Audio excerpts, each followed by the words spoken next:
آج کی ویڈیو میں ہم نے جس موضوع پر گفتگو کرنی ہے وہ ہے قیامت سے پہلے حساب و کتاب اور محاسبہ کسے کہتے ہیں، چراغ پر انگوٹھا۔ اس بارے میں آج ہم نے بیان کرنا ہے۔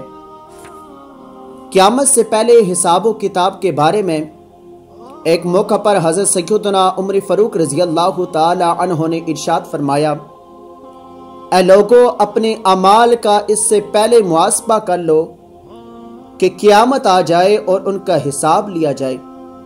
اللہ تعالیٰ کی ان پر رحمت ہو اور ان کے صدقے ہماری مغفرت ہو۔ محاسبہ کسے کہتے ہیں، محاسبہ کا مطلب کیا ہے؟ تو یاد رکھیں، اپنے سابقہ اعمال کا حساب کرنا محاسبہ کہلاتا ہے۔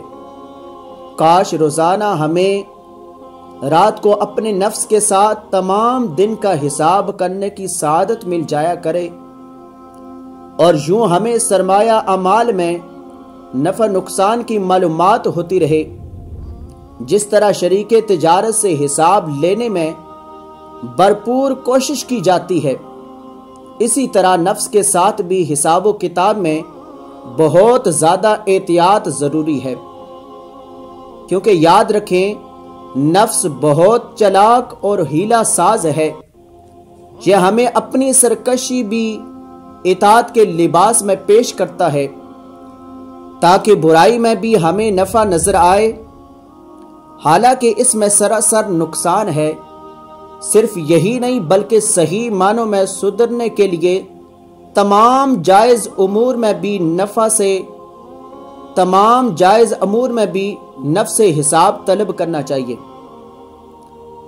اگر اس میں ہمیں نفس کا قصور نظر آئے تو اس سے سختی کے ساتھ کمی پوری کروانی چاہیے، جیسا کہ ہمارے اسلاف کا عمل رہا ہے۔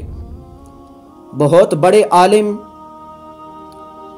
اور تابعی بزرگ حضرت سیدنا انس بن قیس رضی اللہ تعالی عنہ رات کے وقت چراغ ہاتھ میں اٹھا لیتے اور اس کی لو پر انگوٹھا رکھ کر اس طرح فرمایا کرتے کہ اے نفس، تو نے فلاں کام کیوں کیا ہے اور فلاں چیز کیوں کھائی ہے؟ اللہ تعالیٰ کی ان پر رحمت ہو، یعنی اپنا محاسبہ کرتے کہ اگر میرے نفس نے غلطی کی ہو تو اس کو تنبیہ ہو کہ یہ چراغ کی لو جو کہ بہت ہی ہلکی آگ ہے، پھر بھی جب ناقابل برداشت ہے تو جہنم کی آگ کیسے برداشت ہوگی، کیسے وہ سہ سکیں گے؟ تو اس طرح وہ اپنے نفس کا محاسبہ کیا کرتے تھے۔